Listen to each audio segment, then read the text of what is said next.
Okay, thank you very much, Cecile. And hello, everyone, and welcome back to our fifth edition of Superhero League. Today, I am co-hosting this with my lovely colleague, Mery. Mery is joining us from Montevideo, Uruguay, right? Montevideo, Uruguay, South America. Hi, everyone. Glad to be here. So 5 weeks in a row, this is our fifth edition. It has been a crazy journey, and I want to say thanks everyone for tagging along for the ride. For the past few weeks, we have been doing quite a lot of iterations, fast-paced things, and I would like to say that I see the immense improvements along all of these things in the last couple of weeks. So I'm going to be hosting it together with Mery, just to get a little bit of interactivity, a little bit of more, let's say, different touch. So hopefully it goes well. Yes, and we also want to hear from all of you. So please remember that you can raise your hand. The Eternity team will be at the chat monitoring and moderating. So shall you have any questions or input, you either raise your hand or you just post your question at the chat. So before we start the official program, just a couple of service announcements, as we do every time. Since we're all new to this and there's a lot of new people and people are just coming in, just about how the conference and all of these things around Superhero works. So as you saw in the intro video, this is the first time we were doing it, which is great. So if you want to have the best experience, we are using something called Jitsi. It's an open source solution that we tailor to our needs, and we're going to continue tailoring to our needs. So if you're interested in how we did that, please reach out. This works best using Chrome and Firefox. If you're using anything else, if you want the best experience, we recommend you joining our YouTube channel. Back to league.superhero.com, and there's a streaming link there, or you can watch us on our Facebook stream and YouTube stream. As Mery said, we want to make it super interactive. We want to make it, kind of the flow needs to be a little bit informal. Please don't hesitate to speak up. Bottom left corner, you can see the small hand like this. You can raise your hand, exactly. And as we have this, if you have the camera on, this means that you will be on stage together with us, just like Mac just joined us on the stage. Welcome, Mac. As I said, this is an equivalent of you walking on the phone and accidentally opening the wrong door and entering on a full stage where everybody's speaking. It happened to me once, I must admit. Yeah, so the best is to switch off the camera if you're not on stage. So, Mark, maybe you can turn off your camera because you're on stage right now. Yes, on the right side of the red button in the middle of the screen, you can find it. And yeah, basically this week, thank you very much, Mac. This week, we will be talking about a very interesting topic, which is, I would say in the last couple of weeks, getting more and more eyeballs, blockchain privacy and the pandemic. So fighting the pandemic by using blockchain privacy-centric solutions to track the infected in real time and help fight this. So one of the things that everybody can acknowledge that the world that we lived in doesn't exist anymore. In less than 4 weeks, our world has completely changed. And globally, we have more than 220 countries that are struggling heavily to fight the spreads. Some were successful, some were a little bit less successful. And having different criteria, right? So like we all do one thing at first, and then there's a different criteria, and we all wear masks, and then first we didn't wear masks, now we all have to wear masks, so criteria changes, and sometimes they are not, regarding privacy and tracking systems, they are looking so hard for a tracking solution that sometimes privacy gets overlooked, and it's something really important, what information we give to our governments, of what we're doing, where we are, it's part of our privacy. So yeah, also the severe restrictions of personal freedom that we all understand and we comply, that we are forced to stay home, we are forced to do certain things. So this is all very new to everybody, and governments need to be executive, but sometimes looking for that executiveness, they oversee privacy issues. Yeah, exactly. I mean, the thing that's happening more and more is that there are severe restrictions of personal freedom imposed globally, and more calls for tracking solutions starting from China, but also in the countries which were considered like bastions of freedom, progressiveness, thoughts, and things like this. They are happening on exactly the same way. So it's very, very hard to distinguish the real need to contain the epidemic versus this dictatorship tendencies in many countries.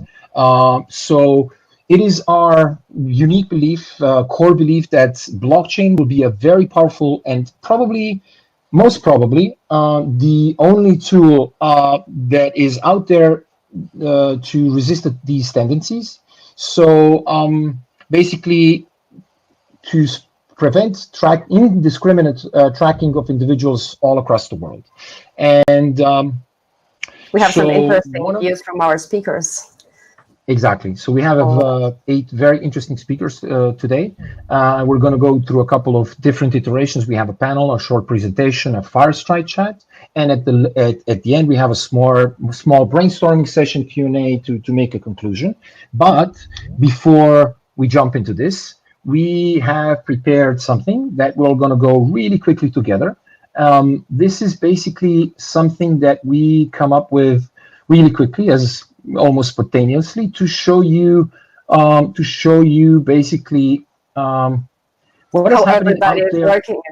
Yeah, sorry, exactly. How everybody is working on that kind of solution. So we had this research done, and it will be available for you from tomorrow if you register to our website and want to receive this information. So go ahead, Luka, and share with us. Absolutely. So one of the things that we started is we did a very short overview of the current blockchain solution proposals for tracking infected with the pandemic, but also in general, like people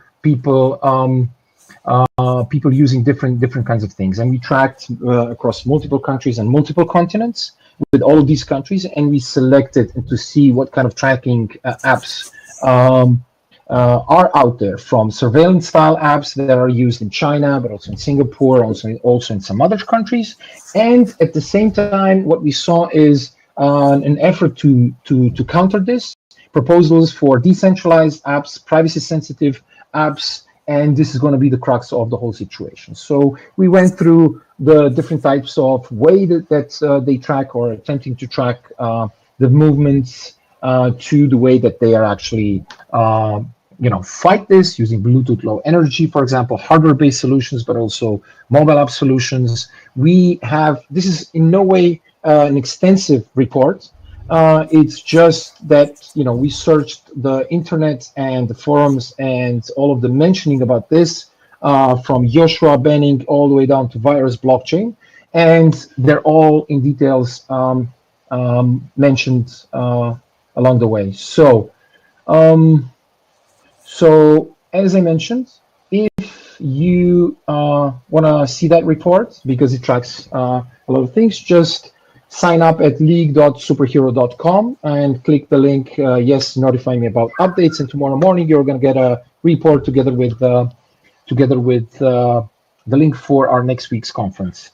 So basically, this is just to start the discussion a little bit. So we have very interesting people agreeing to speak today, and I'm eternally grateful to all of them.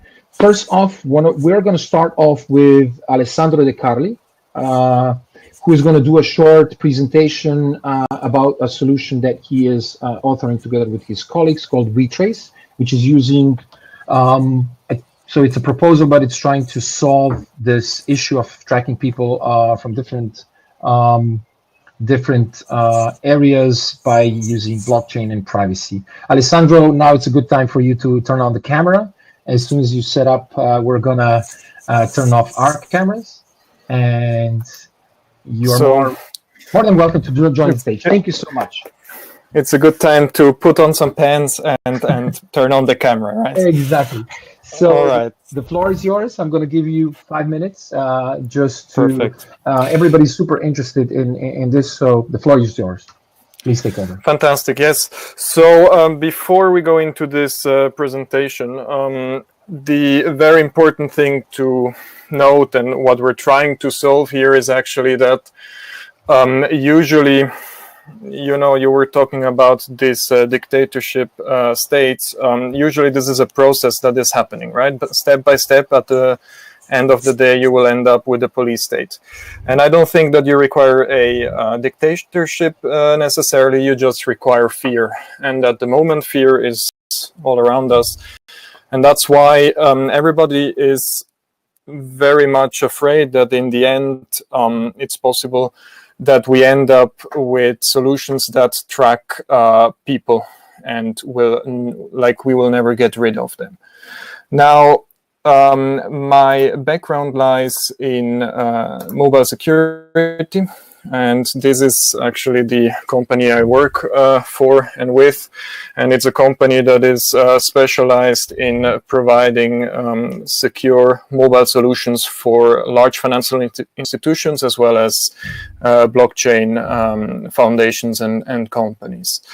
And let me see if I can go. Okay, perfect. That is my face with a little better haircut. One of the products that you might know of us is actually AirGap, and AirGap is a solution which also focuses on mobile security and gives you the opportunity to store your crypto safely. Now, why am I telling you this in this context? It is important because you understand that it's not only about privacy, but very much about security. And it's very much also important to have the expertise and knowledge in this area. Now we'll go over to the actual WeTrace proposal, which is best explained with this video that, by the way, everybody can take a look at. So WeTrace got developed within 48 hours in the context of a hackathon, and the main goal was that we were aware that there are a lot of tracing solutions out there. However, none of those was really satisfying the privacy needs that we thought are very important, right? And I mean, what we're doing with WeTrace is no magic. It's the only novel part is really that we're using some of the concepts that we have with on blockchain technology like asymmetric encryption. Now, WeTrace uses your mobile phone and uses also Bluetooth LE. And the idea behind that is that now we are in this lockdown situation, and at some point we hopefully get out again of this lockdown situation.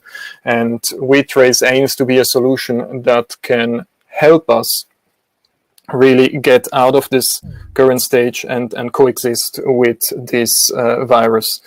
And the way this works is that we have a decentralized setup where data is only stored locally on the devices. And whenever someone meets someone else in a close contact, they exchange a public key, which is then later used in this private public key cryptography. And with this public key, we are able to really honor the privacy of the user and respect that user. What we see here is Anna, that is in public transport, and next to her, a stranger, which we will call now Matteo, sits next to her, and both have the same app installed. Since both are now advertising their public key, the app will show that there is a proximity, someone is in proximity. What happens also in this stage is that the public keys get exchanged. Now, if Matteo turns sick and he will not know Anna because Anna was a perfect stranger to her. He will just report that. And now there comes a very interesting part to this, because he can decide to also share the location and share the time of that contact. Because if he decides not to do so, then Anna will get a notification, yes, knowing that she was in close contact with a potentially infected person, but she will not know where that contact happened and at which time. So this is really an opt-in approach for users to give out this information or not. And then the rest is very similar to all the applications that are out there in the contact tracing space, where the other counterparty will be notified that she has been in contact with a infected person. And then it's up to her what she does with this information in this specific case. And one thing one could decide is that maybe some restaurant could decide to only let in people that are 100% green, and block the other people out. And that's basically what the system does in a nutshell. And the ultimate goal is that by using such a system, we can return to have a halfway normal society without giving up any of our privacy. But I'm sure that we'll discuss more about that in the panel that follows. Absolutely. Super. Thank you very much for this. It's very nice overview. Somebody mentioned this, I think, in the chat. By the way, you have a chat here on the left side. You can also use it. So to interact with other users. Thank you so much, Alessandro. We're gonna hear from you a little bit more in the panel and later on.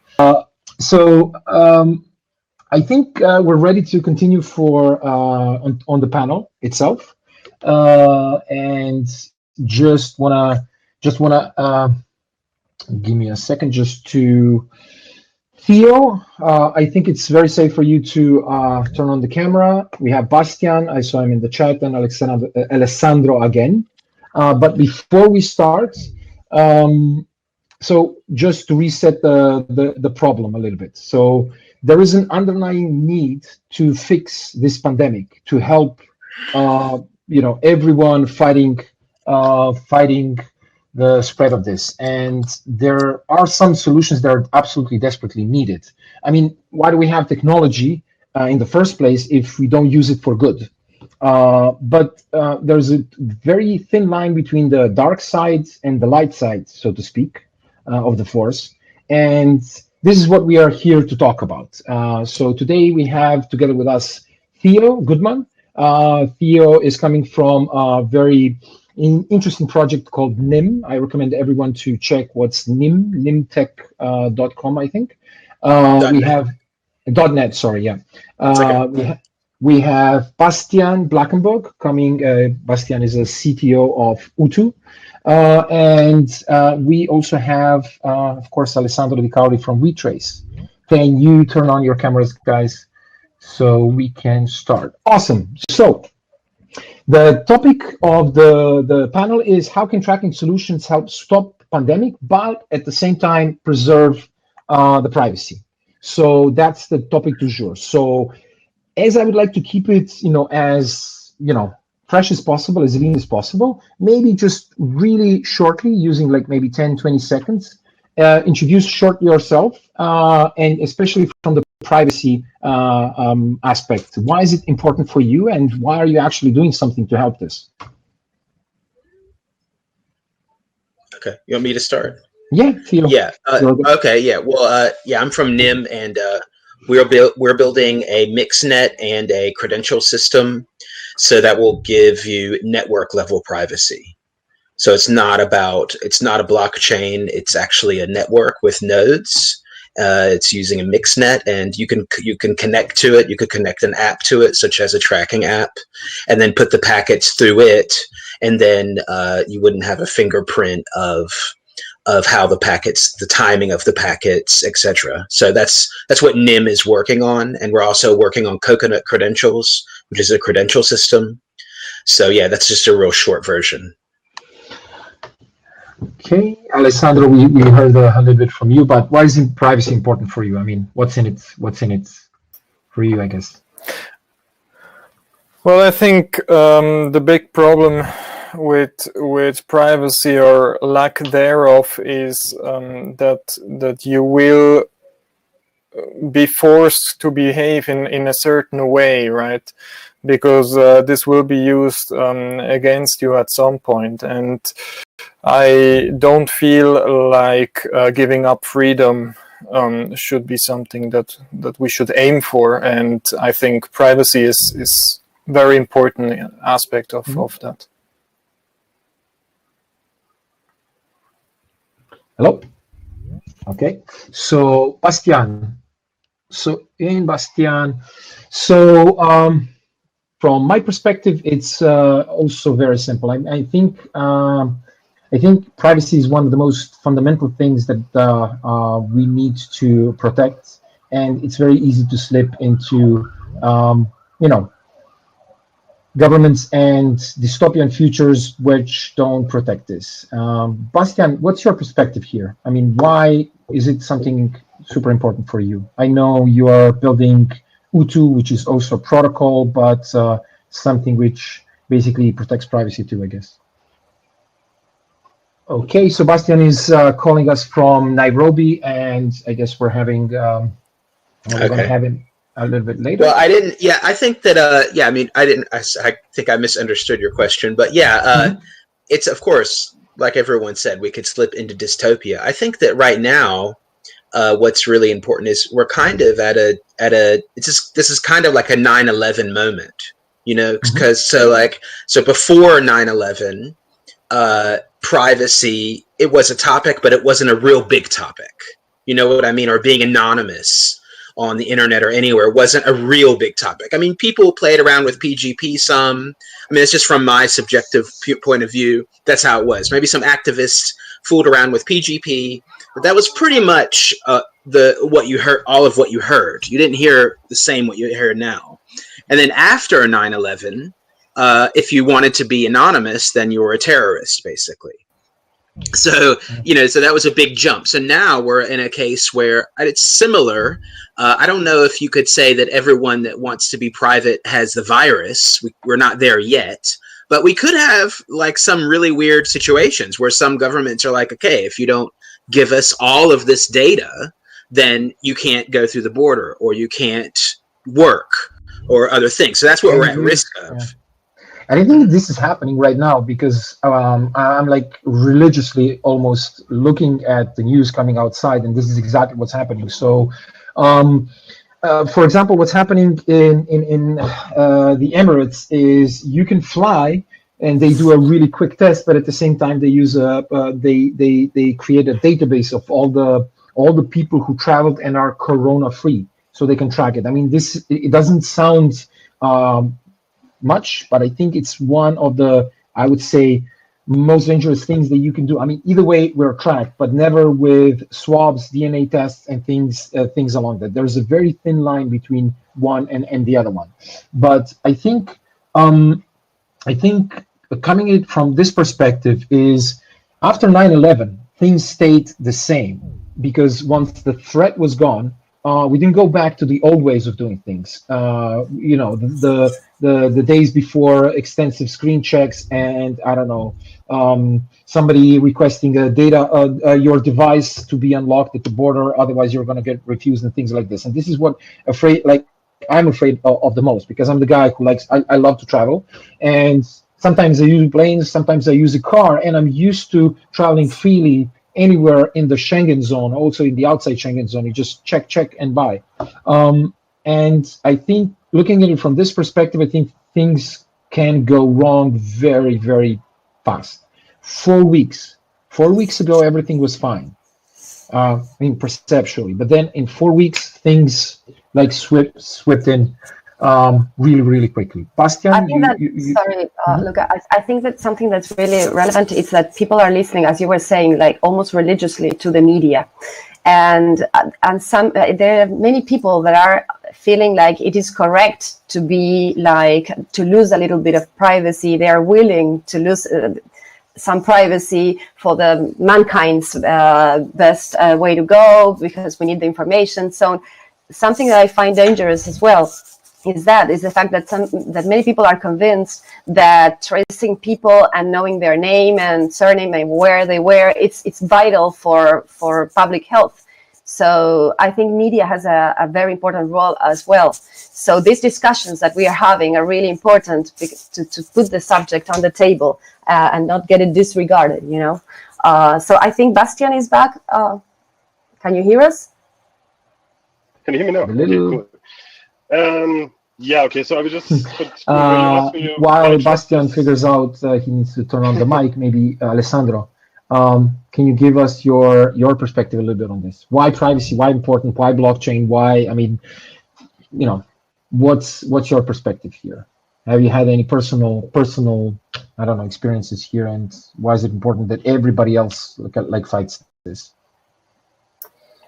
Well, one thing is there is the state, right? And this can be a little problematic if they decide that based on your religion or personal thoughts, you pose a threat and then you get shipped to Guantanamo and you will have absolutely no chance to tell about your story to anyone, right? I think this is really, really scary stuff in general. But the other thing, which is the way, let's say, more realistic threat as well, and I'm not saying that Guantanamo is not real because it is very real, is that, I mean, marketers will use any sort of data that they can possibly get.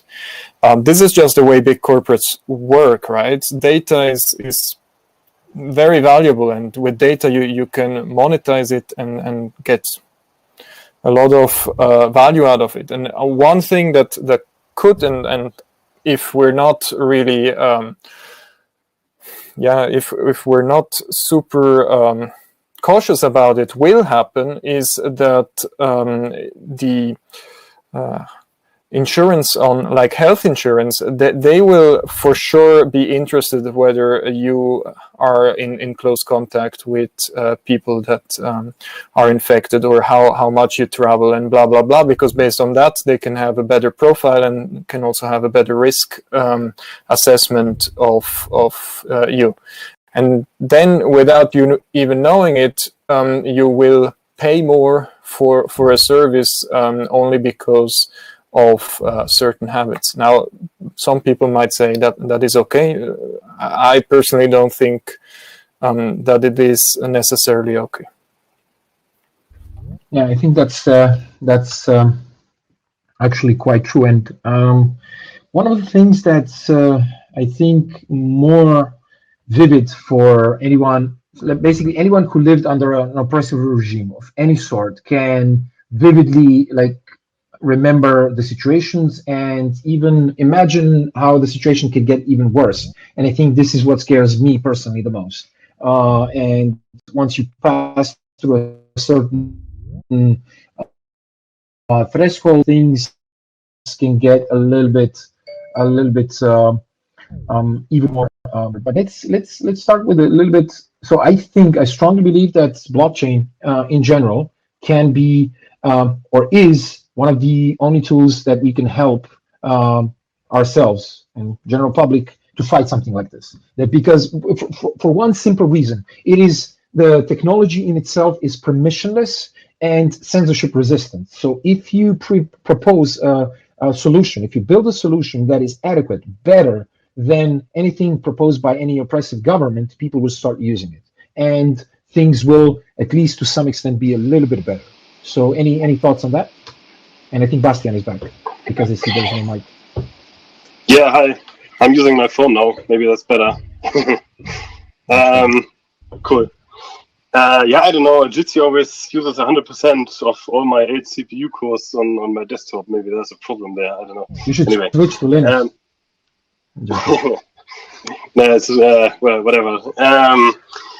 Yeah, I think maybe just taking a quick step back and then saying, okay, why is trust important for Ute? So Luka mentioned we are building this this recommendation mechanism which is based on social relationships, and we want to give users completely control over what data of them can be used and for what purpose and for what. And so that's our kind of natural interest in this thing. But to the question why this is important,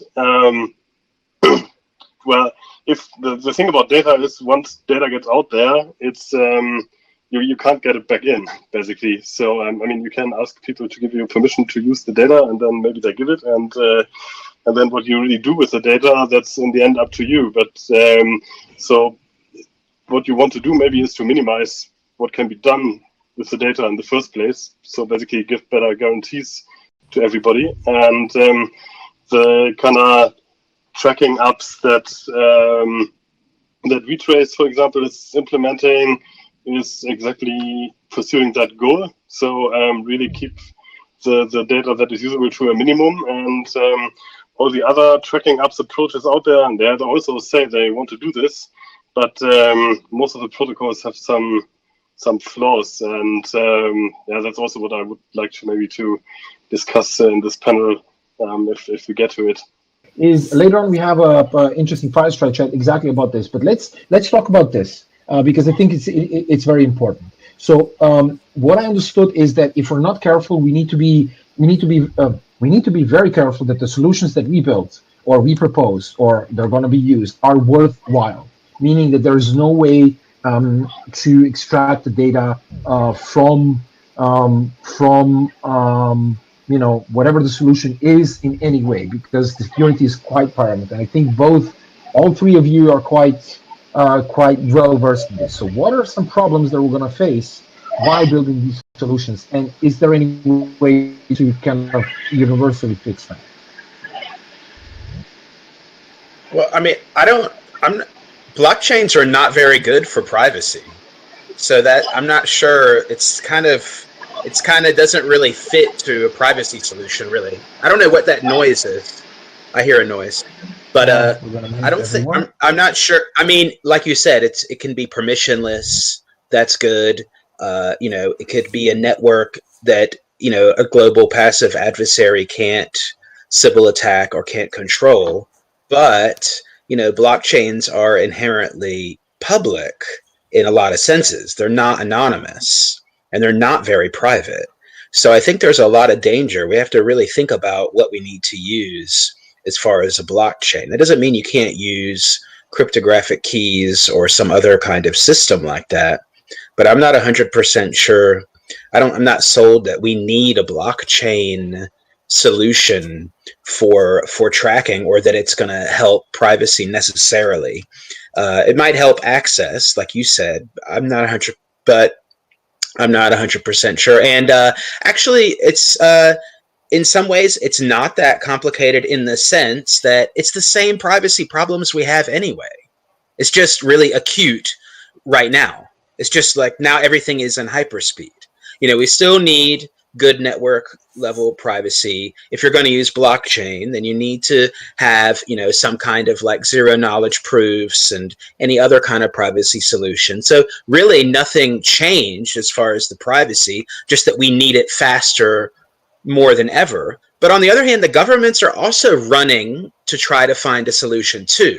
That's why they have to use these kind of solutions like everyone just stay at home. That's not a really efficient solution. They're just doing that because they don't have any other solution, for example. You know what I mean? So it's kind of a race, and we're not too late. We just need to really keep going. And I think that just go back to the fundamentals of why all of us are doing anything with privacy anyway is still very relevant regardless.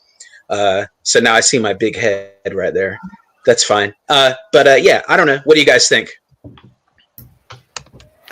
So maybe let's just add to that. I think, yes, we are now in a hurry, but the problem is that always when you are in a hurry, the people that have a hidden agenda and have a very clear goal will be able to succeed with the simple argument like, yeah, okay, there might be better solutions, but we now just have to do something, right?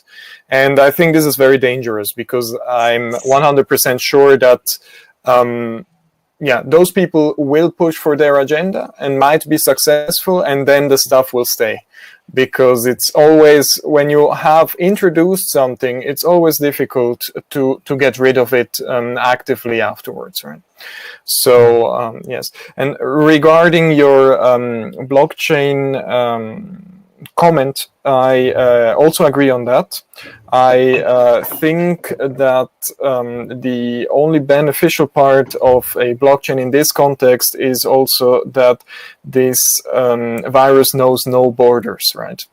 And if we would now set up something that is, let's say, hosted only in Germany, and this is now servicing the entire world, that might pose some issues, right? And on the other hand, if you have a very decentralized system for publishing data, and I'm not saying that this data should be plain text, but for publishing data, then that might have some beneficial properties to it, because it can then just cross borders, and you have abstracted the physical location away, and you are now dealing on a just pure technical network, like a network on top of it. I think there are also some other benefits to blockchain. I mean, I share the skepticism about basically putting private data on the public blockchain, but that's also why, I mean, the same thing is with the servers, right, that proposed basically in all the tracker schemes. All the schemes basically require the apps to post some ID there. WeTrace supposes to post them encrypted with the receiving key, and I share that idea. But blockchain can also enable basically easier verification for everybody that reports are genuine, for example. So a lot of the proposed approaches require that reports of positive diagnosis are only uploaded by basically medical personnel, because if we allowed everybody to just self-report, then that has a host of other issues. Someone could fraud, like you want to hurt someone, make them go in quarantine or something, then you just have to get near them and then you report yourself positive, and then that will make that person have to basically self-quarantine. So there's a lot of potential for sabotage there, or for maybe you're even rational and you're doing this because this is a business competitor of yours and they are not able to work offline. That's a funny attack. Like that. Maybe there'll be attacks against politicians like that. Like you get near Angela Merkel and say, "Hey, you're near someone. You got to go in quarantine." Yeah, exactly. Yeah, and so I mean, one way to prevent this is to basically require some medical personnel to do the transaction, and if you do it on as a smart contract, then you can give out some well-known keys to medical institutions, similar to how SSL works on the web, and then everybody can basically verify, okay, this smart contract was called by this institution with their key, and that's something that could be easier manipulated if you have a central server or whatever. So I mean, maybe in Germany you can run a server and protect it well enough, but in Kenya, for example, I don't know, I would definitely trust a blockchain protocol more here in this regard. Yeah. Okay, so but also, I'm not muted. Okay. So one of the things that worries me mostly is the power that any given government can have versus us as individuals and us as small islands of projects around that. So when we look at blockchain-based solutions or decentralized-based solutions, there are heavy problems with scaling in general. So in order for us to start deploying these kind of things, we need to be realistic about the numbers, user experience, and things like the reason why people would use this. So all of these solutions require people to actively want to use them and use them in a good way. Governments can force people, if we're not going to allow you to do this if you don't use that solution. So what kind of numbers do we expect here? What's how do we like tackle that problem from any perspective? And I agree, blockchain is not maybe the best of the solutions for something like this. Hi. Sorry, Viara, if you're on stage right now, so if you could turn off your camera. Just turn off your camera and yeah. Before I go to that, I was speaking what Alessandro said, about it feels like the only way to get free from the lockdown is to give up our privacy, And I think that finding a way to do that in a fair way and not giving so much away our privacy to go out from the lockdown is crucial. Luka, we have some comments at the chat. Maybe we could take a look at them. There's a question from Leah. Maybe you could give her the word. And there's also some, if you could check it up. Sure. So if you want to speak something, raise your hand and just turn on your camera. Leah, you are good to go. If you want to ask, I can read the question also, but maybe it's best we see your face. It's a little bit more interactive. 1, 2, 3, 4. There's also Yanni saying that we could develop blockchain-based testing kits, which are local authority proof. Yeah. There's a lot of possibilities there, but again, coming back to the point is, in order for some solution to scale properly, it needs to have all the prerequisites to overcome the force of authority. So we can build all sorts of things, but if people don't want to use them, we're stuck, because the thing is, in this case, we either use one solution or there's no solution to be used at all. Virus is borderless, it spreads without any discrimination, but we will face the same problem as we're having right now in blockchain space, and also in any other, in mobile space, is cross compatibility. So if we build like 50 solutions, we found within 1 week, 1 month, within 4 months, there's more than 20 solutions that were proposed, launched, tested, or used to track the infected people that contracted coronavirus out there within 1 month. And this will basically, rise exponentially. So I think that's a more fundamental problem. Yes, exactly. So the comment is, so in order to open up borders, we need a true global solution, and which is crypto secure and privacy preserving. Yes, but you want to say something, Theo? Oh yeah, I just want to say that I don't have an answer how you scale one of these tracking apps, but I think that what we need to do is then zoom out a little bit and think, okay, what are we building? We need tools that everybody can use, that maybe you could, for example, if you were to put your packets through the mixnet, then at least you wouldn't have the fingerprint of the timing and the size of the packet. So if a positive test might have a certain signature of the size of the packet, and a negative one might have another size, for example. Or I might not know your IP address, but I might know the time that you submitted the test. And then if I were a government, then I could just watch that network and then get that metadata and then assess approximately what's going on. And so the Snowden revelations show us that is what governments do. They harvest all this metadata. So if we can make solutions where maybe there's a solution where you could use some of these solutions that are adopted, but you're able to siphon part of the data through a privacy tool to help people, gain, still remain protect some of their data, so to say. So I don't know. To me, that's like, and we need to think bigger, longer term to make tools. Because, this is not going to be, well, maybe there'll be another use for one of these tracking things, not just a virus tracker.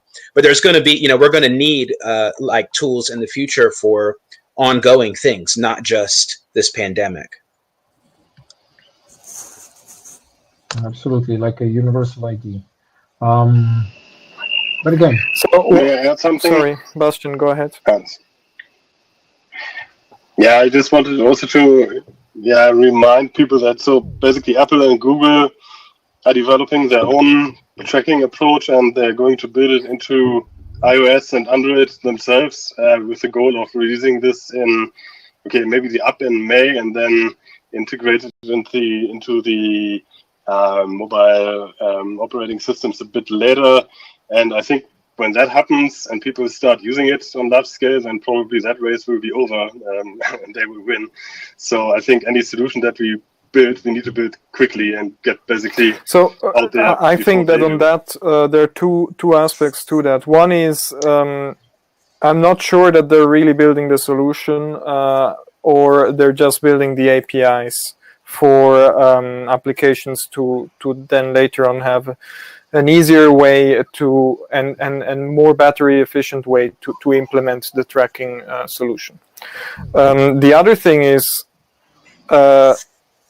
we see a lot of such applications popping up from everywhere, and quite frankly, I don't really understand why. I mean, what is the incentive for building such an application in the end?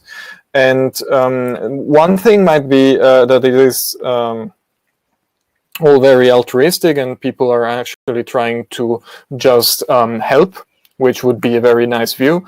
But the other thing is also very much possible that people have a hidden agenda and are building this because they understand that if you're able to track people, this is very valuable. And this is especially true for large tech companies like Apple and Google, which I find also strange that now all of a sudden they decide to play along together and implement something like this together. So I don't know. I'm quite scared about the whole situation, and we'll see what it actually means in the end. Absolutely. I think we're all worried, and I think that there's going to be a lot of, there's going to be a lot of people like we're seeing everywhere right now that have the same sentiment, and everybody's trying to jump in left and right to try to propose what is the best way to tackle this. I know that there's a lot of problems. And we just barely touched, the format of this is for short bursts of, barely touching the depthness of the topic, but I'm 100% sure that there's a solution there, and that all of these solutions being proposed right now is going to teach them and show them one step. I don't think there's going to be one solution that's going to help us all, and I don't think that Apple and Google, they're just reusing, like you said, they're just reusing a lot of their current tech and trying to combine it in the same way to tackle a problem which they're using as a Trojan horse to achieve something else. Because Apple just released their Find Me framework, which is basically Bluetooth Low Energy ping iBeacon type of a way, and this happened in the last version, iOS 13. So I don't know. Everybody, sorry, Luka. We would like to. It has been really interesting so far, and I think that probably people have questions to ask to the panel or an opinion to share. So anybody out there that wants to share an opinion, please raise your hand or let us know through the chat. If you want to ask a question to the panel, share your opinion. Hi, everybody. Yeah. Come on, don't be shy. Usually our people are shy and they get a little bit more free later in the day. I think we're going to continue with in the Fireside chat with the similar topics. So we're going to wait for a minute or so. So for the conclusions and things like this. But I think that the thing that we're going to try to answer is like there's no easy way to answer, and if you have any good opinions, please feel to share. Leah, do you have a question? It says over here that Leah had a question. Yeah. Give me a second. So how does tracking the app or otherwise account for so many that have coronavirus showing no signs, seemingly fine, healthy, and being carriers? So this is asymptomatic infections. So basically people who don't show the symptoms out there. So I think that to add to that, and I think this also goes a little bit into the discussion we had before about what is the critical mass for this to be useful. I don't think that everybody needs to use this, and I don't think that we need 100% coverage of the reports. I think this, like with vaccines, if you can already detect and isolate small networks of maybe 10%, this will already have a huge impact in cutting down on this exponential growth of infections. So I think that is a problem that Leah is mentioning there. However, I think because of that problem, it's not that it's going to be useless if some people don't get noticed by such an application.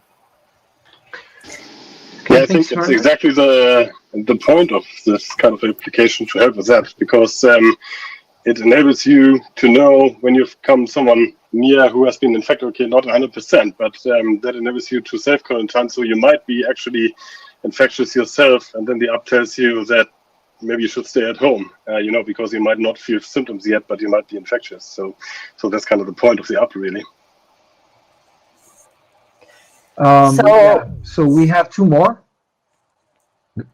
Viara, maybe you want to turn on your camera and give us your opinion. You say perhaps Apple and Google will not only reuse tech, but reuse the data they've already gathered. So Viara, if you are over there, you could turn on your camera and join the panel. Yes, hi. It's really interesting, and I'm sorry that I missed the beginning of the panel.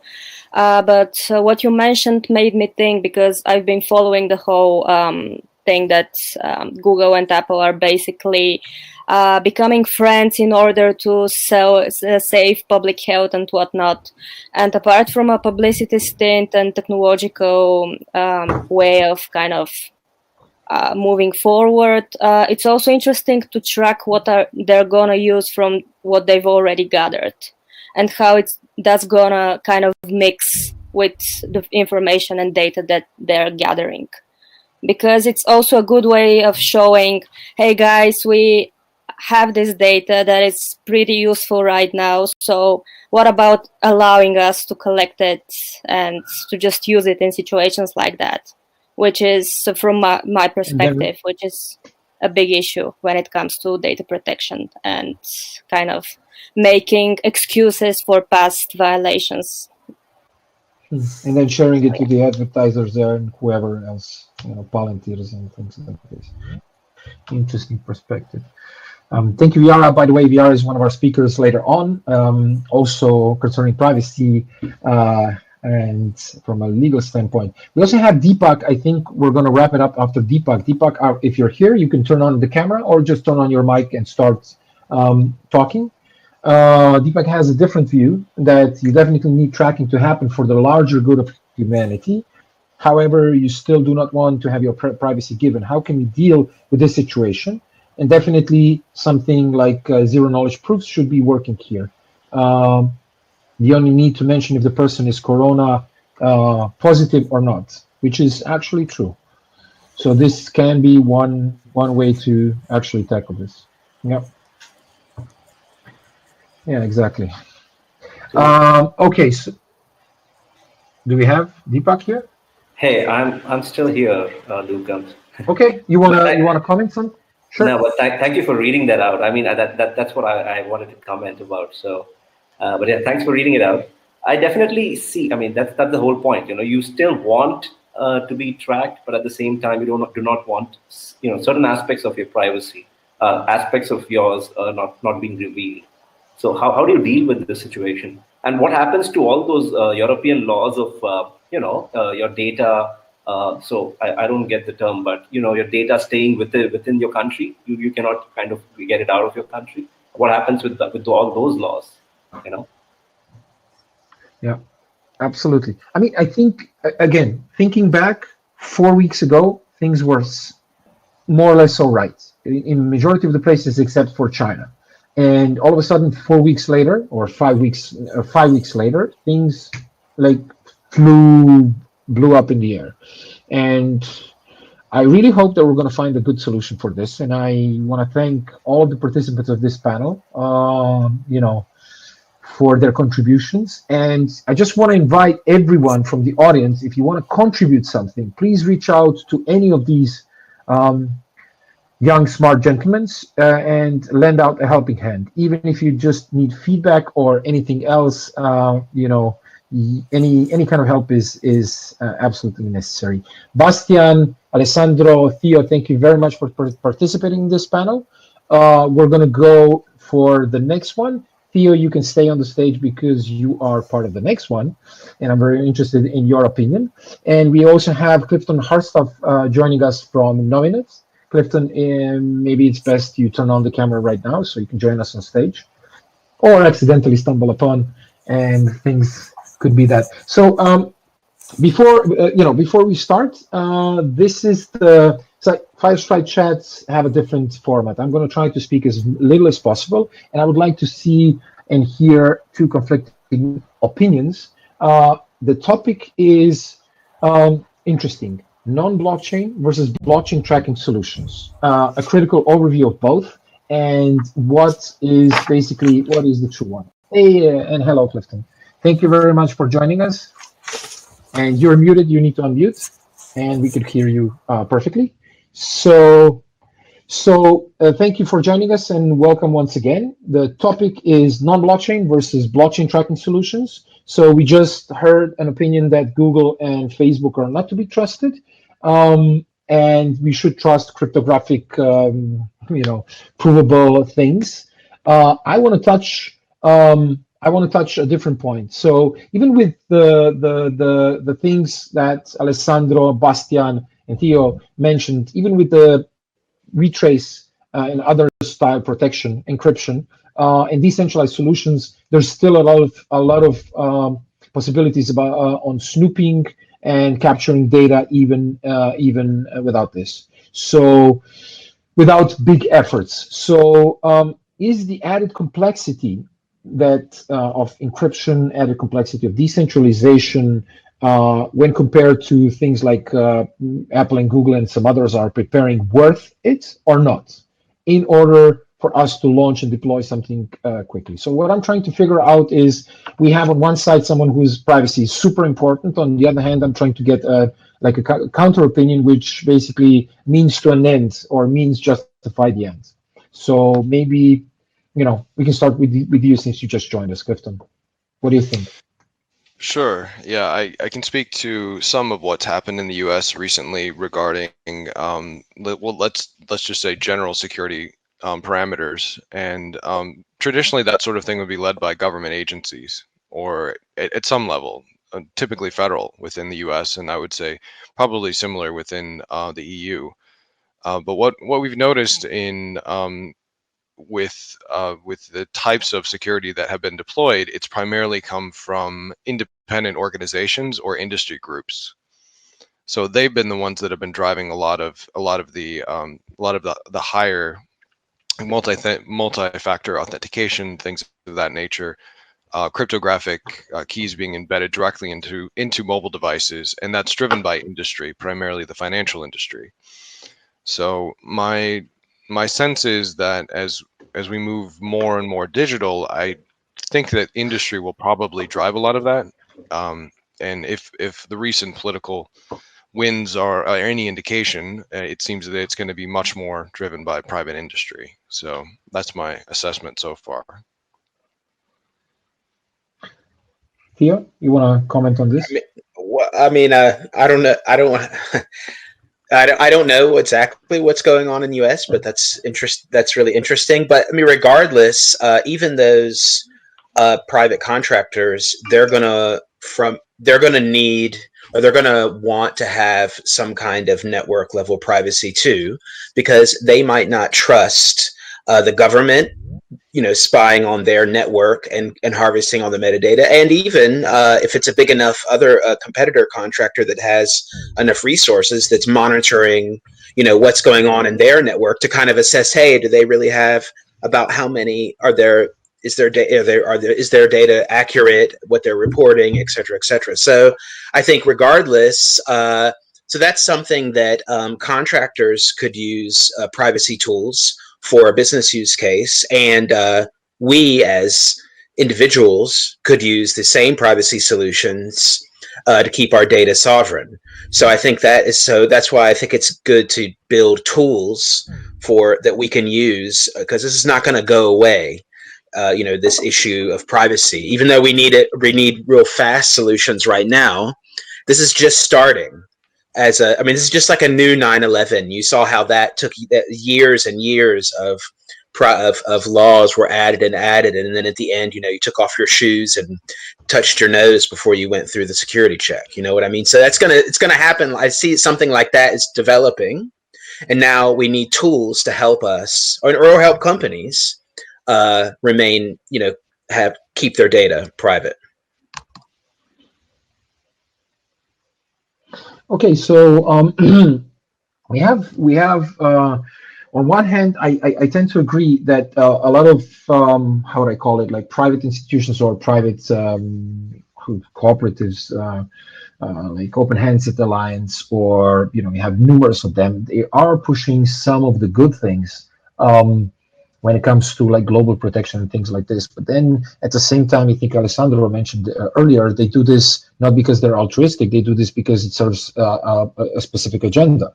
And, from this perspective, what we're seeing is a game of cat and mouse between three parties, in my opinion. Maybe you can comment, maybe I'm wrong. One party is industry conglomerates like Google's, Facebook's, Palantir's, and all of the other Cambridge Analytica's, Facebook's, etc.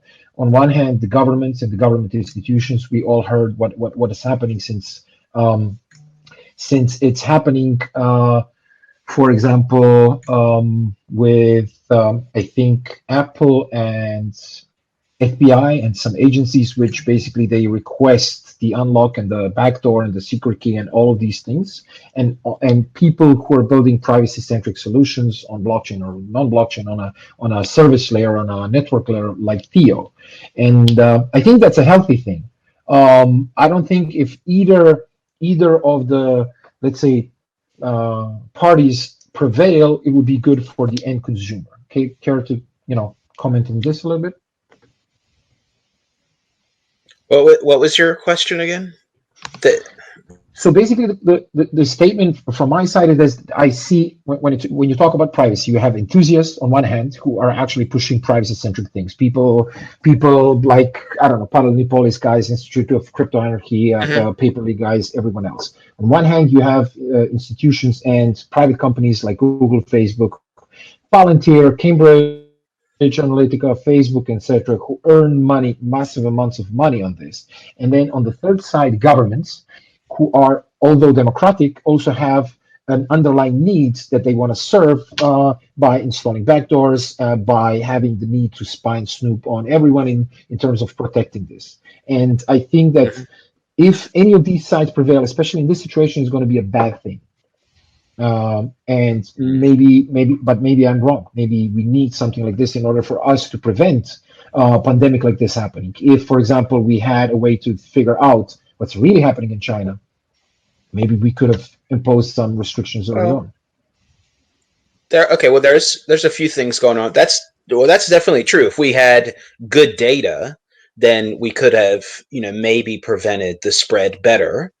It's kind of a weird thing. I mean, you would think China did a good job because they're really centralized, so they could send, whereas like in Europe, you have everyone has more rights, so it's like kind of hard to say stay home. So it's kind of a weird thing. You'd say, okay, so that's kind of a weird thing. But definitely, if we had we can see right now, nobody knows what's the good data. right? You have like New York City says there's so many deaths, but then people are saying if you walk in the hospital and say you feel weird, you're a corona number. I mean, there's all kinds of conflicting information about how it's being taken in different countries, doing it differently, or maybe faking the number. So maybe there could be a solution about integrity of data with blockchain and other things. That's definitely something that everybody can use.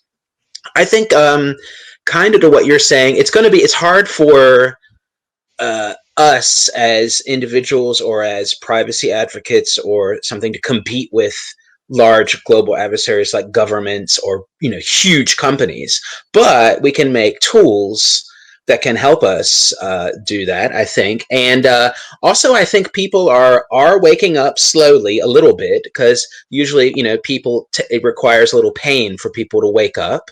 And so I don't know, there's a meme like where it has Forrest Gump and it's like, all of a sudden prepping is normal now, no longer the preppers are weird, you know what I mean? And so now it's like, it's a similar thing with the privacy. I see it slowly unveiling like that right now too. All of a sudden, oh, maybe I do want to think of that. So we just need to push that to, there could be a consumer app that people are like, hey, what if there is I don't have an app, but imagine there's some kind of app that's like, hey, that becomes really common for people to use to either do something simple like encrypt messages, or that, mixes their packets or something. And it's a commonplace thing that apps have this kind of privacy. That's what we need to push for, I think.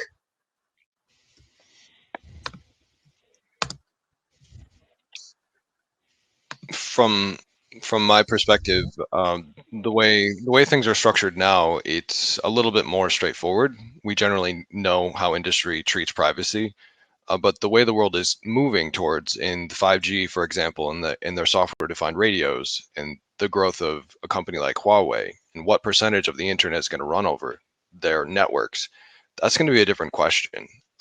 It's my feelings now that the large companies that are using privacy as a means of revenue generation, they're going to have a reckoning, because already countries like Russia and China are basically telling those companies that you cannot have access to all of our citizens' data and sell it back to us. It's not permitted. Sorry, guys.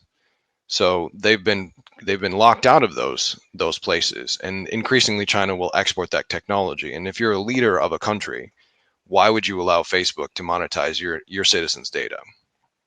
They haven't. Yeah. Those companies have not had that reckoning yet, and I think that they will.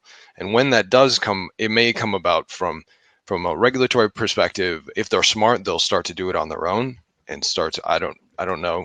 There's a lot of different scenarios. Allow people to get some money from it, or provide some kind of revenue sharing model for average citizens that are using the data. But eventually, countries are going to shut off that access, and it will no longer be as free as it is.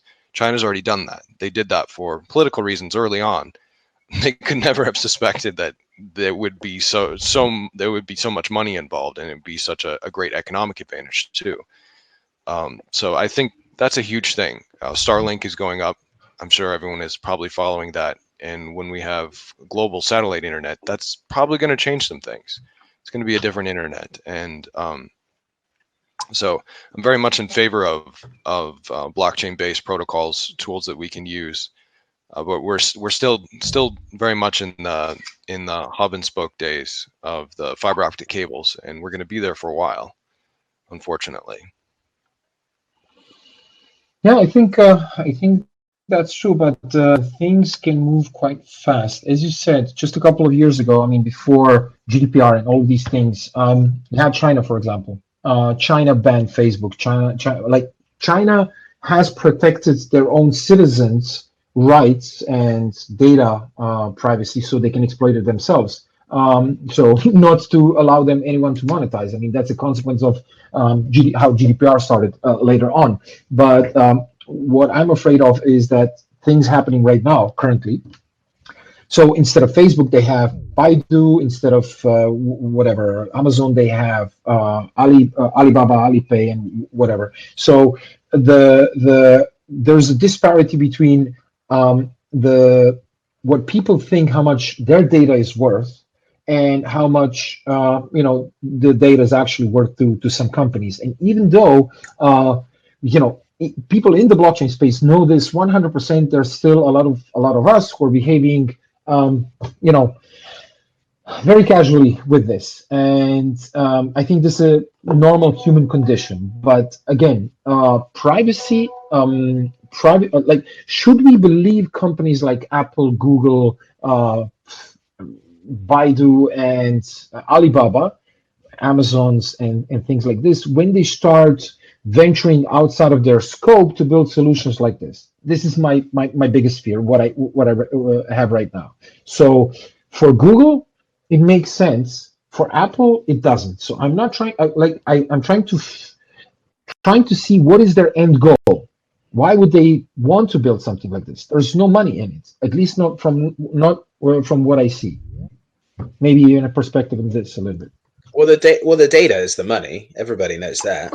That's just like, the movie Dune, where there's the spice. The spice must flow. It's the same thing. It's the data. It's the data harvesting. Everybody knows that the data is where the money is. Now, of course, there's some laws about what you can use and not, but there's ways to go around them. So if I'm a company where you said it doesn't make sense economically, well, it makes sense to virtue signal that I'm doing good.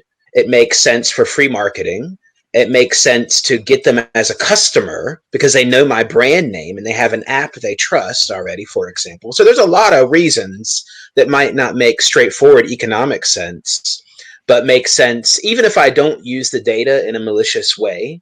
It's really good marketing. It's really good virtue signaling. It's really good to get an introduction to a customer. So those would be some of the motivations that I would see some of the companies where you think it might not make sense. And they might be doing it out of the goodness of their heart too, a little bit.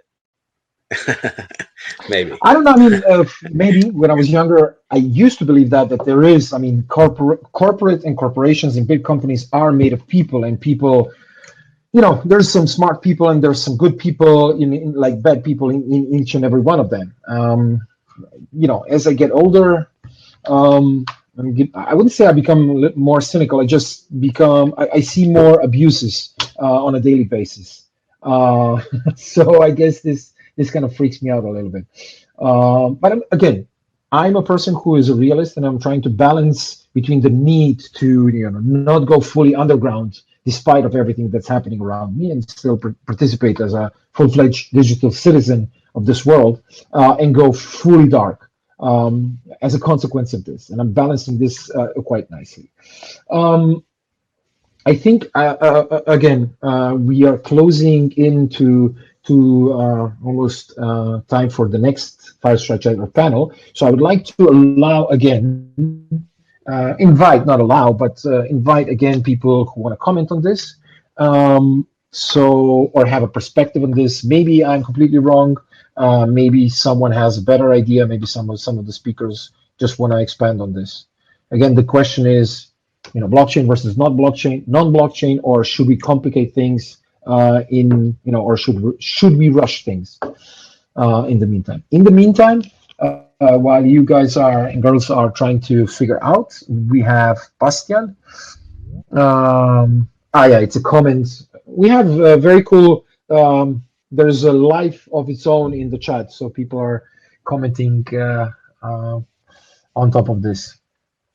Any closing statements or words, Theo, Chris?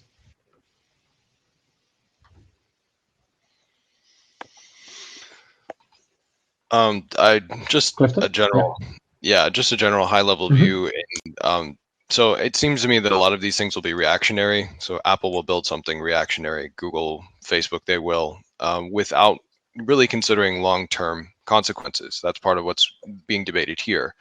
But what it will absolutely include is customer data, which inevitably can be connected to patient data. And we have tremendous bureaucratic system that is trying to control that information in the US, and it is mind-bogglingly complex.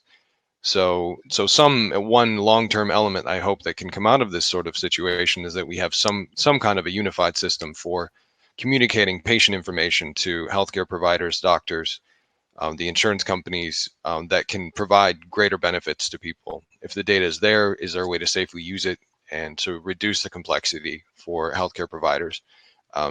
In the US, it's a huge problem, probably not so much in other parts of the world yet because they're still building their systems, but it is a long-term problem, and it has existed prior to this, and it will be a long-term problem. So that's my wish. I hope that will be part of the long-term strategy and not just a knee-jerk reaction to where we are right now. Good. Yeah, that's good. Yeah, I was just gonna say again, what I've already been saying is, we need tools. We need to think. We shouldn't knee jerk either and get too caught up in the short term.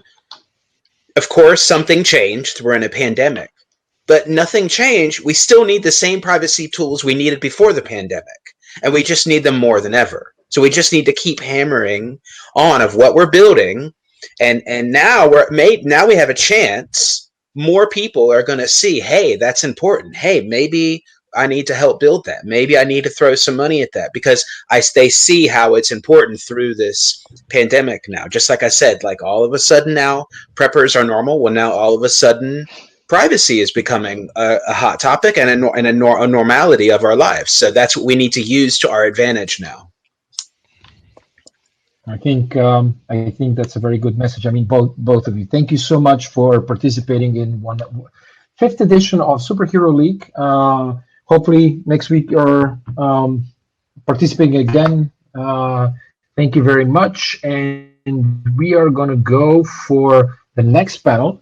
We're going to look at things. So privacy erosion, that's basically inevitable. And I wanted to have a discussion with the lawyers about this. So we selected. We searched out to a couple of ladies that we know from before. Valia and Anya, if you can join me on the stage, that will be great. So Anya Blai is coming from Future Law Institute and blockchain think tank, and Valia Savova, I hope I got that right, from Sofia Legal Hackers. Welcome and thank you so much for joining us again. And I'm thrilled to have an all-male panel, a female panel, if you don't count me. So before we start, just want to set up the narrative a little bit while Anya is joining us on the stage. So what we saw in the past couple of months, weeks, whoever was tracking, is before it was impossible to deny what's happening around us. There was a lot of government propaganda outlets or supported media in some of the countries that systematically downplayed the dangers posed by coronavirus. That's a fact.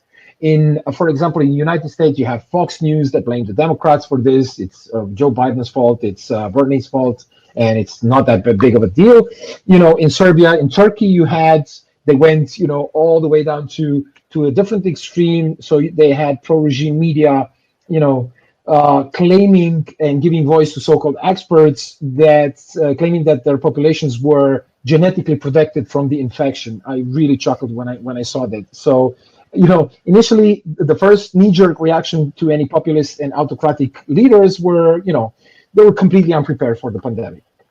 And then when you combine this with kind of an underlying rejection of science and any kind of expertise that was happening in the last, let's say, 5 or 6 years, I think everybody will agree here. And if you combine it with nepotism and neglect of state institutions, you can see that everywhere in the US, in Turkey, in Hungary, in Poland, and all of these countries, even I think every continent has one of their own. So Bolsonaro in Brazil, etc., etc. So in times of crisis, these kind of checks and balances, which are normal, are usually ignored, and in the name of executive power and reacting really fast, are even harder to maintain.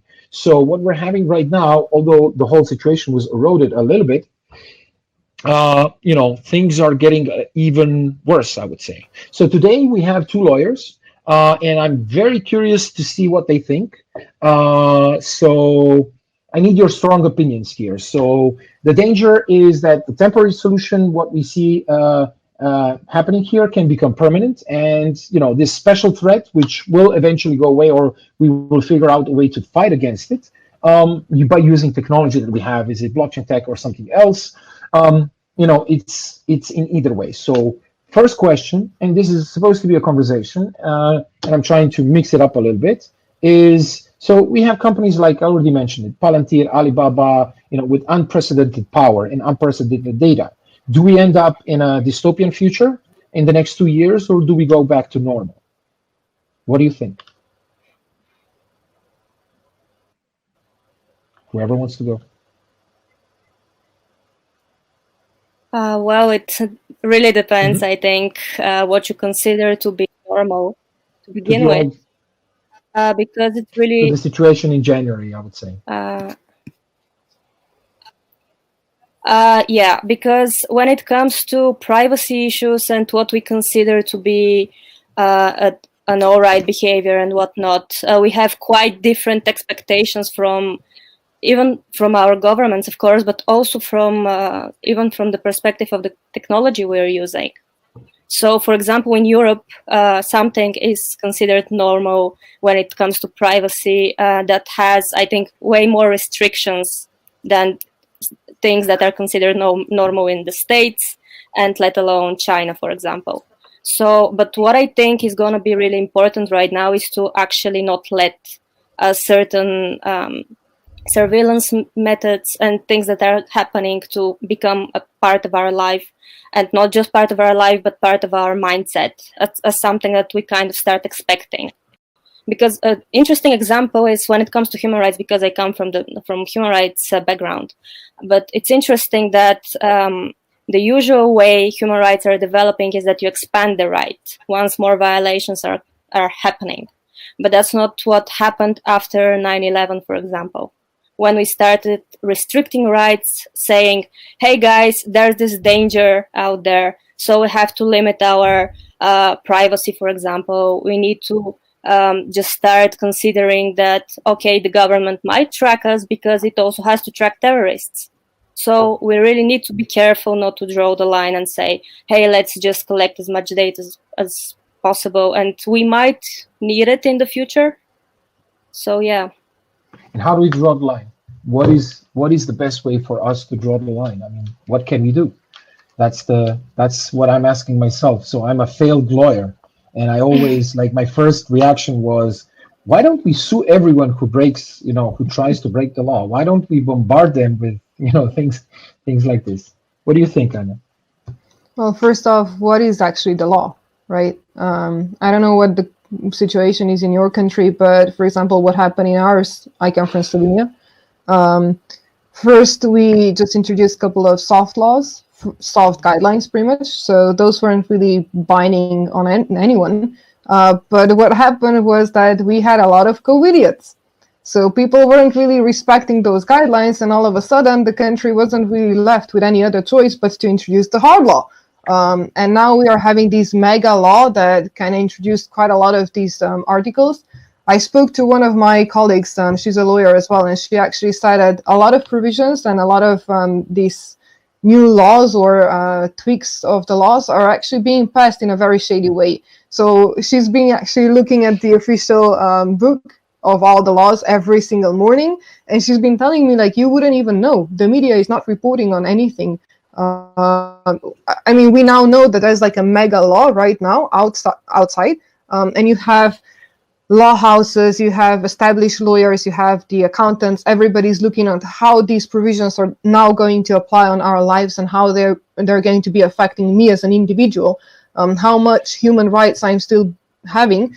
And they're kind of offering us a lot of these articles and opinions. But basically what's happening for the last week is that now the official authorities are also sending out the opinions of their own, and they're not really aligned with the opinions that the law houses or the accountancies were at first presenting to their clients.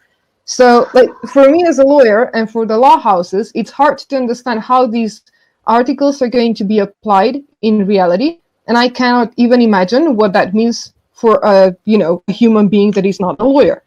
So to have an explicit legal provision is one thing, and I think that that's partially the rule of law.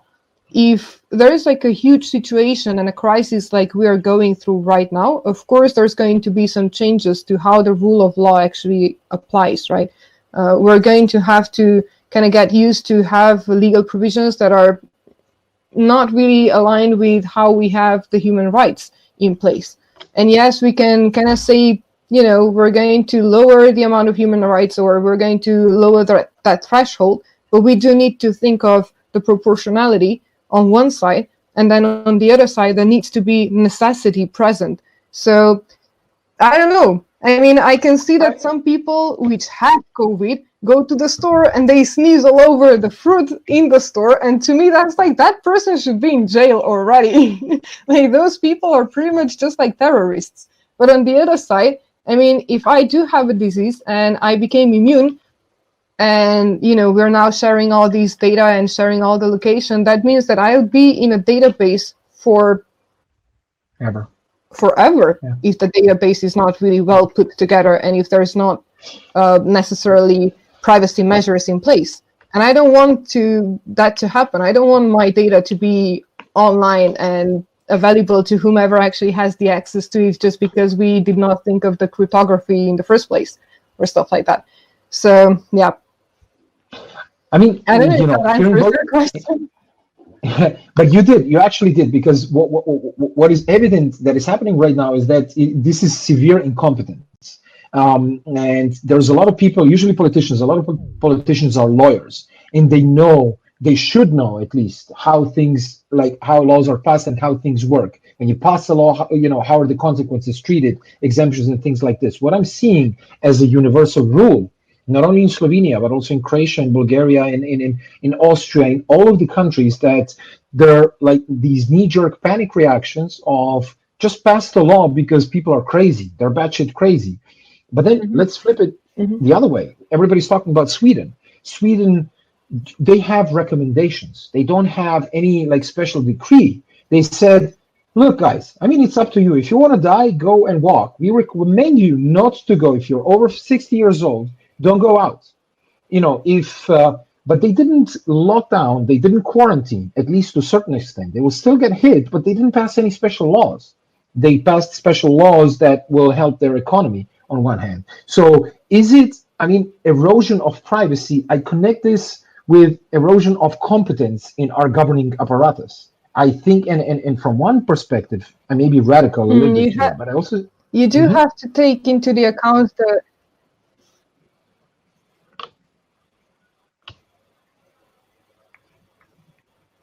I lost you there for a second. Can you repeat? Wow, my connection is really poor. Yeah. I'm not sure if you hear me. Yeah, now we can hear you. I'm gonna put off the camera. Yeah, sure. Okay. You can switch off the camera. And then what I wanted to say is that you do have to take into the account the cultural differences, right? So, for example, what we can see in Asia, for example, when the government said you need to stay inside, they didn't even have to think of very strict regulation because everybody respects the government so much. There is like how they treat the government and how they treat the citizens on the other side.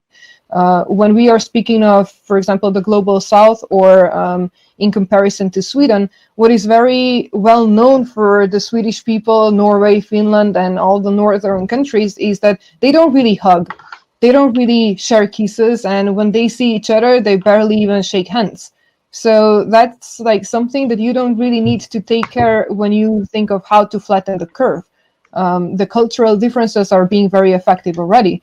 The fact that they don't touch each other, the fact that they don't hang out with each other so much, they didn't even need to go with the regulation so much and present the quarantine because they don't really hang out that much. I mean, not that they don't hang out, but it's just a completely different personal touch that they are nurturing and maintaining. While, for example, in Italy, everybody hangs out, everybody, hugs when they see each other. Same goes for Greece, same goes for Spain. People are used to kind of kiss each other whenever they see each other. So I think that the cultural differences have to do quite a lot with the laws as well. And also when you take into the account how laws are being passed, or for example, different legal theories. So what you're talking about right now is the positive laws. The positive legal doctrine actually says that, you know, those were Nazi laws. In the war times, we were actually presenting laws that had no legitimacy whatsoever, that were completely against the moral principles that we want to respect in this era. But basically what happens with the positive laws is that whatever is written down and presented as a law to the society, that will be the rule that we have to abide to. While, for example, I'm more of a naturalist, to like contrast to the positivist, and would rather go with a consensus that we form as a society, meaning that we don't really need a legal like article outside. We don't even need the rule being written or constitutionalized, but rather just going with a consent that we all share, and create the customary principles or customary rules. However, that actually takes quite a lot of time, and to get a consensus across, I mean, previously I did speak of how do you call it, Covid-idiots. So those are pretty much the ones that are telling us that there is no consensus in our society and we will need some sort of a positive laws. But I'm actually interested in how Bulgaria is actually dealing with this, so that I don't speak all the time. Viara? Oh no, I completely agree with what you're saying, especially when you're drawing the line, and not that much in, you know, how a particular country is reacting, but more or less on how particular circumstances lead people to react in particular ways. And as I was saying, the way we are thinking in general about privacy is reflected in the way that we are feeling about our privacy right now. And the same can be said about the way that we think about the government and the level of trust. So, for example, for what you said at the beginning, Sweden can afford to say to its citizens, hey guys, I don't think that's a good idea for you to go out and just hug and whatnot. And they'll be like, we actually trust you because you've been a good government to us, so we will act the way that you're saying. Whilst in Bulgaria, for example, the measures are just getting stricter and stricter because people are like, who are you to tell us what to do? And it just shows the lack of trust in general.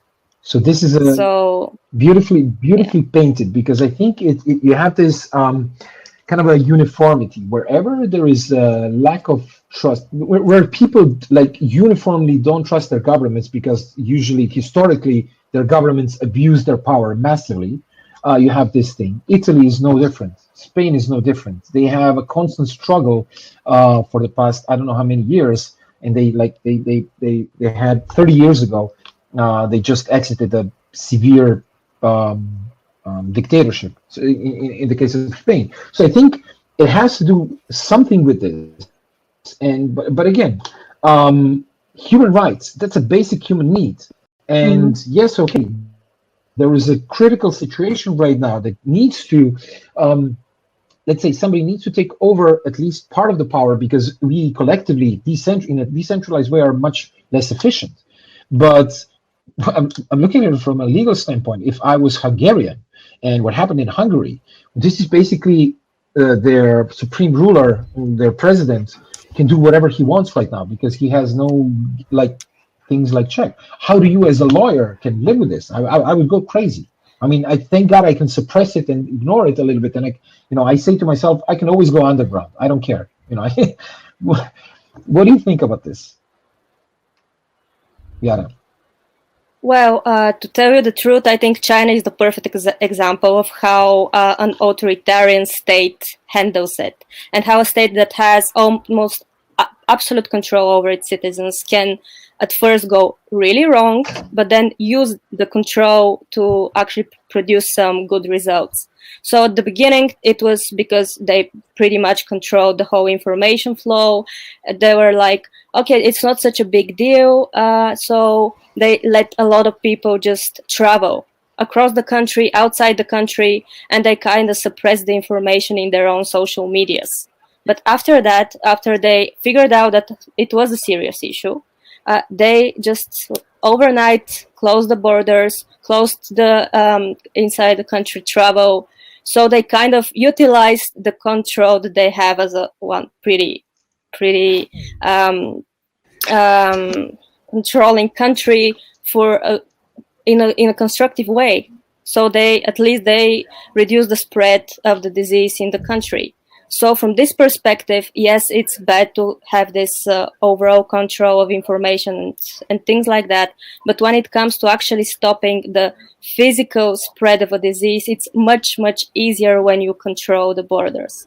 So, for example, what happened in Europe, it was, especially in Schengen, it was almost impossible to track people traveling. So if you think from this, and I'm playing the devil's advocate here because I'm definitely not pro-authoritarian regimes, but if you think like that, it's I think that authoritarian regimes have a better chance of actually suppressing the spread of a disease like that if they utilize their power correctly. And how do we use the best of both worlds? How do we deploy a selective time-limited authoritarian regime in situations like this, and how do we make them go back into the small box where they came from? I mean, that's the question that I want to hear. Is there any checks, or do you know of any mechanisms or systems that can help us do so? Because what I'm seeing is just erosion, not I don't know. No, you have a point. I mean, that's a great question.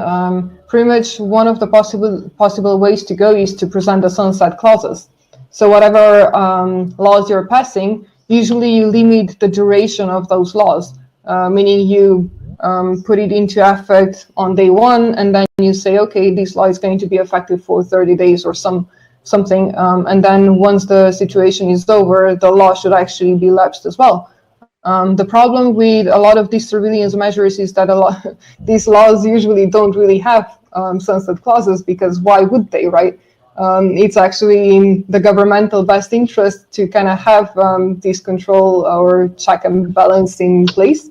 When it comes to China, it's quite interesting. I mean, I've been there, and basically I was always wondering, how do you actually keep track, and how do you make sense or kind of benefit in the country that has 1 billion of people? I mean, it's easy to kind of talk about these measures in a country that only has 2 million of people. It's quite easy to control all of us. You don't really need to have such a complex system. But as soon as you want to multiply that, and as soon as you have everybody very much interconnected, I mean, they were known for having guanxi, right? That's like the connections you had helped you get across with the administrative system. And once you have billions of people just relying on guanxi, on connections that everybody have, like the social networks, that's a problem. From the anti-money laundering perspective, from many perspectives. So in that case, it kind of makes sense that they want to digitalize and that they want to pose so much control as they are. Also, what is interesting about China is that in times of crisis, instead of becoming but keeping with the centralized system, they actually decentralize.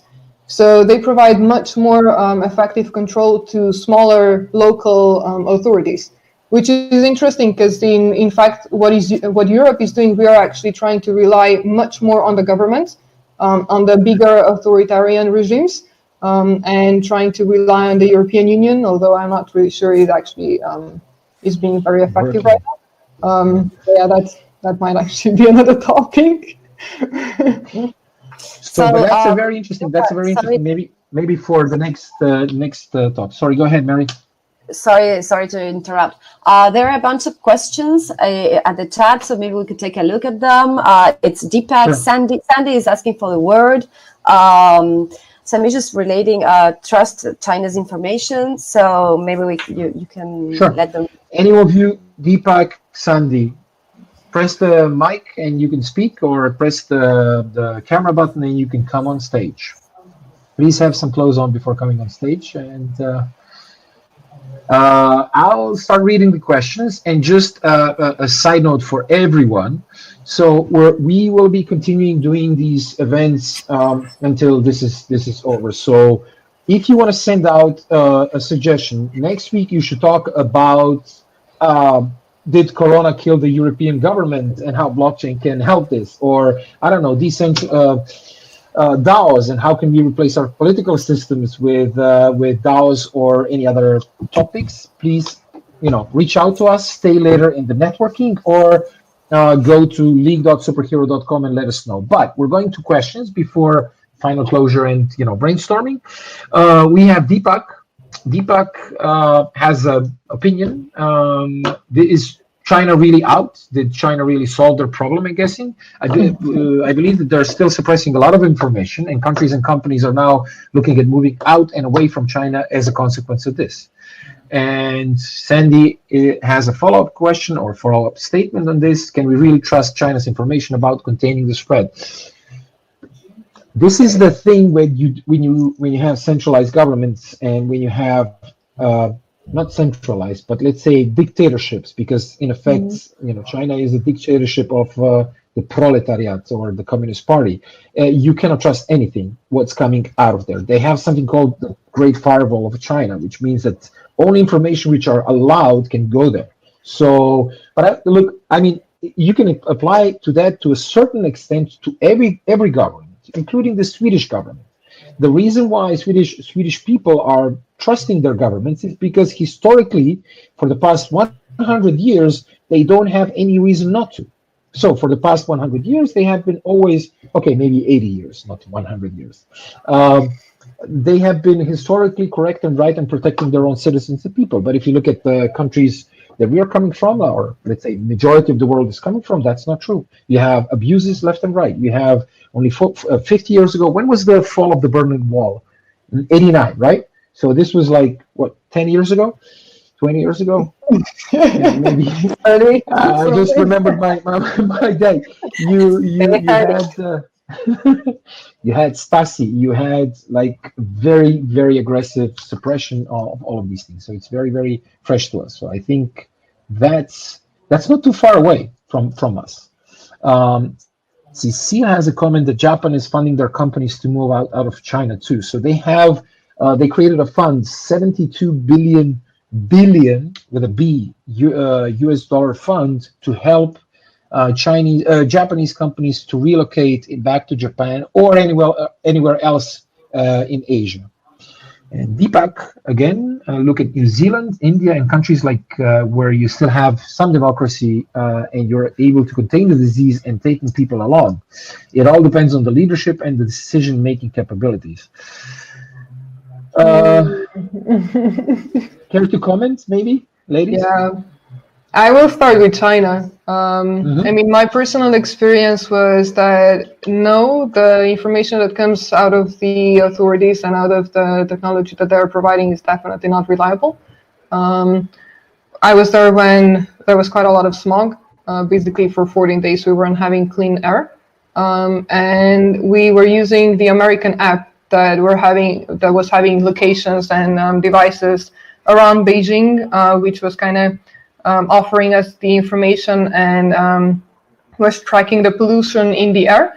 Basically, what happened while I was there was that this American app was completely prohibited and was no longer allowed to use. And also the fact that they were still not proclaiming the red alert when it came to the highest level of pollution was a very good indicator that whatever authorities are presenting to their citizens is not really the correct information. Therefore, we were all, kind of screwed.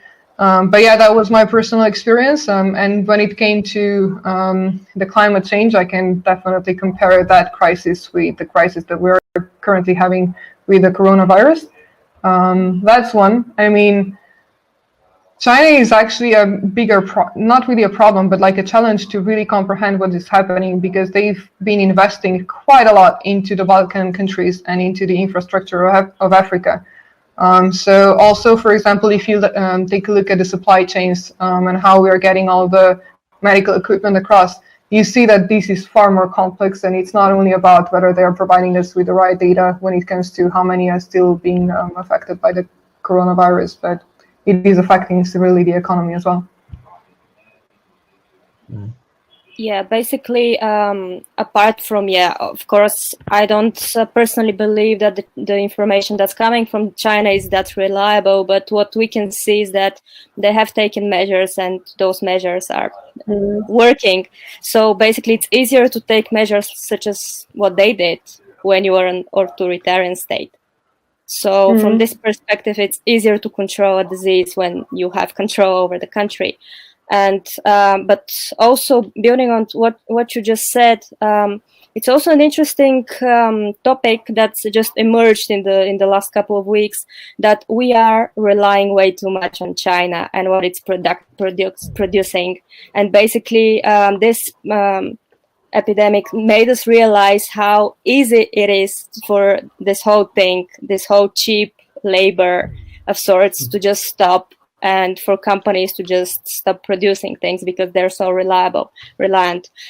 So basically, I think part of what Japan is doing and other countries are doing is just using the situation. It's not that it's so great in China, but it's also a great situation for them to actually move out and to start to regain control. And it's also something that's happening in Europe. There are plenty of discussions here as well in Bulgaria, but there are plenty of different discussions on EU level that we need to get back control of sorts. We need to move production back to Europe, so we're not so reliant on circumstances we can't control. And I guess especially in the areas which are critical, like, I don't know, face masks, but also I think majority of the pharmaceuticals, drugs, and like components for those drugs are manufactured either in India or China. So I don't know how, I mean, I'm going to wrap it up. I don't know how this situation is gonna it feels like as if someone accelerated like our society like 10x, and things which usually normally take years, political processes, legal processes, which usually take years, are now fast forwarded. And as if someone, gave us the final warning. Look, you continue this direction, this is where you're going to end up. Dystopian future there, 1984, I don't know, Blade Runner, whatever you can, like Universal Soldier, this is where you're going to end up. So rethink. In what way can we react so we don't go into this direction? By using the tools that us as citizens have right now, as from a like normal plastic practical legal perspective. What can I do if I'm a Hungarian or a Polish or I don't know, Croatian or Slovenian or Bulgarian, and I see that things are gonna go grim very soon. As final closing statements, maybe for each of you. Go for it. Okay. For me, something that's going to be really important as a new way of thinking, in a sense, would be to actually start getting our personal responsibility for things. So it's not just the state that has to tell us what to do and whether or not we're gonna do it, or just oppose whatever the state is doing and saying, but we also need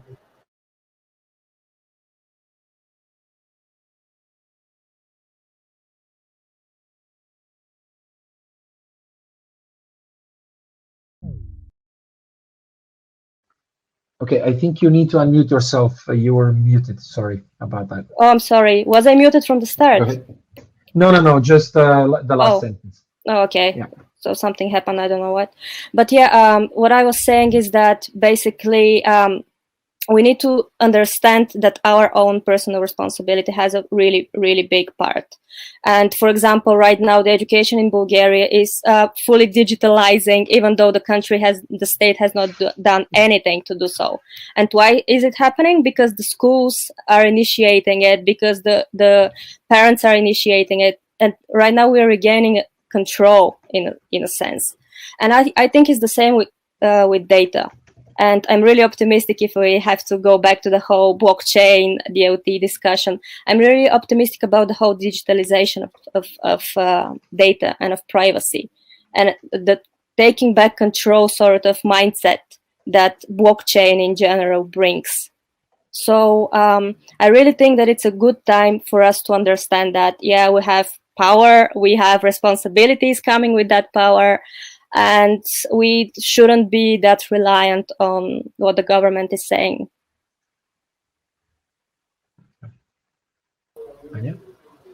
Yeah, very much agree. Also, in terms of how we actually take responsibility into our own hands, I mean, it definitely starts with us, right? We're actually having a call on Saturday, a Zoom call, because there is a repository or a directory of all the legal measures that we are trying to kind of get together.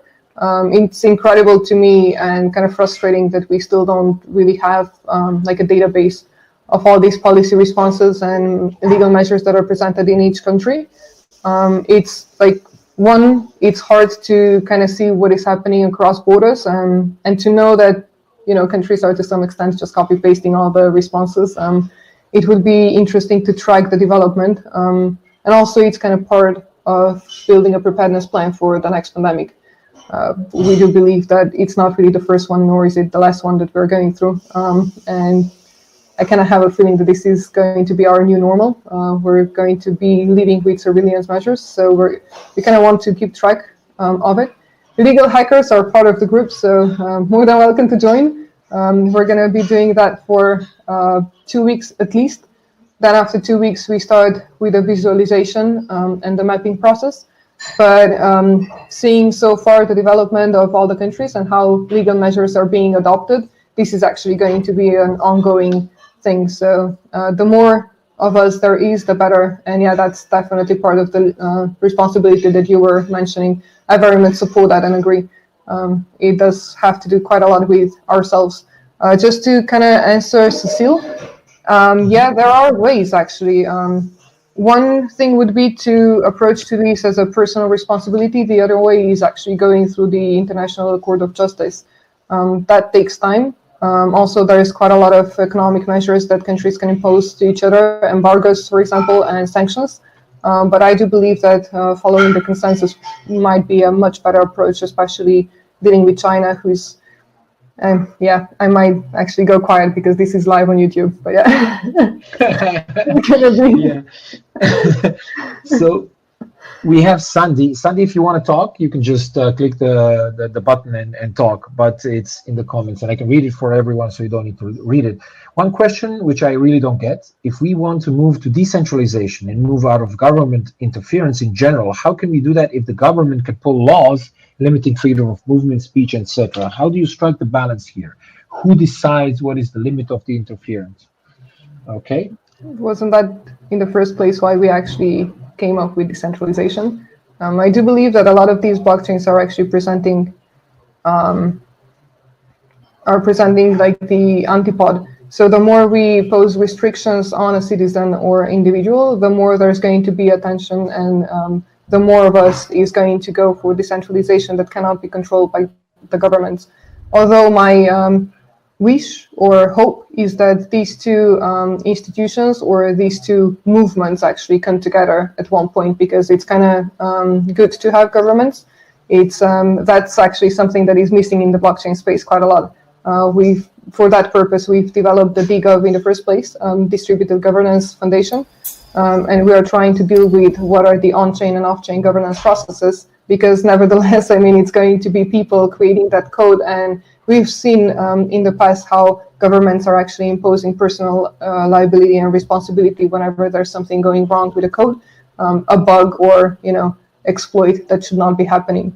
But yeah, those are all the questions that are very important, and I think are going to be researched in the next decade. Awesome.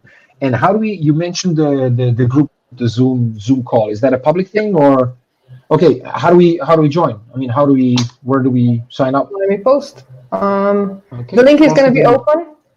It's actually initiated. Oops. Okay, that's a wrong thing to copy paste. Yeah, I'll post it. It's not your password. Yeah, my private key opening. Post it here, and we're gonna amplify it in the. Yeah. Oh shit! Yeah, we were actually trying to switch from Zoom to anything else. Yeah, I don't trust Zoom. if you want, we can show you how to use Jitsi and things like this. You can lock it. It can be public. It can be non-public. It's actually quite a cool tool. Once you get the hang of it, if you don't try to break it, it's really good.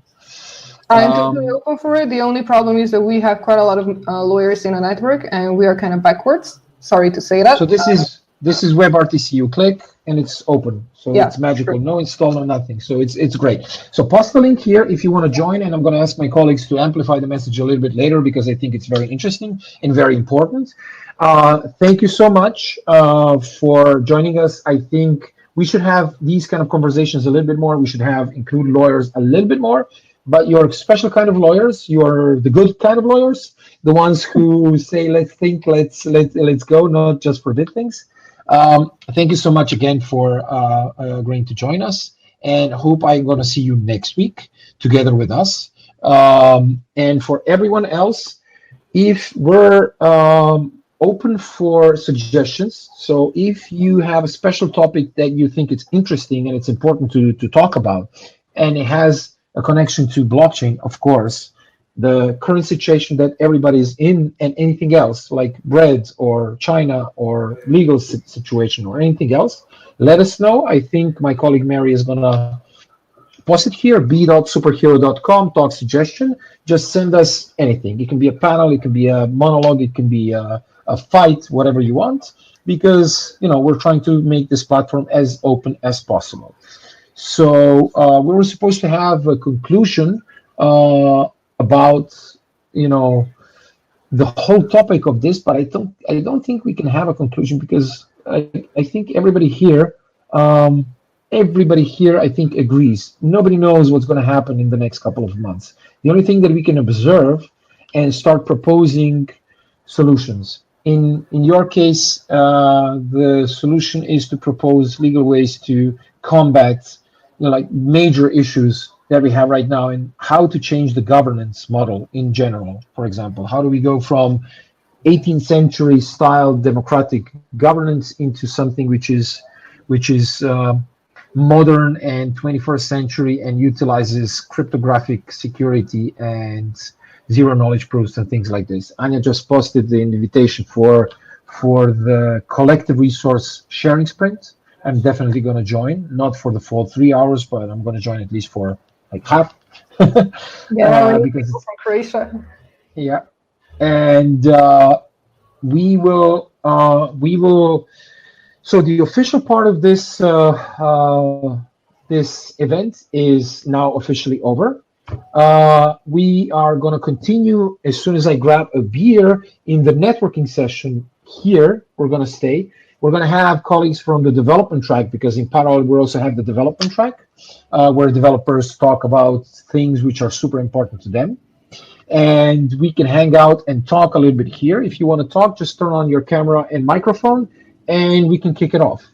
Thank you so much for being part of a 5th Superhero League, and I hope that I'm going to see you next week. Thank you, everyone, and bye-bye.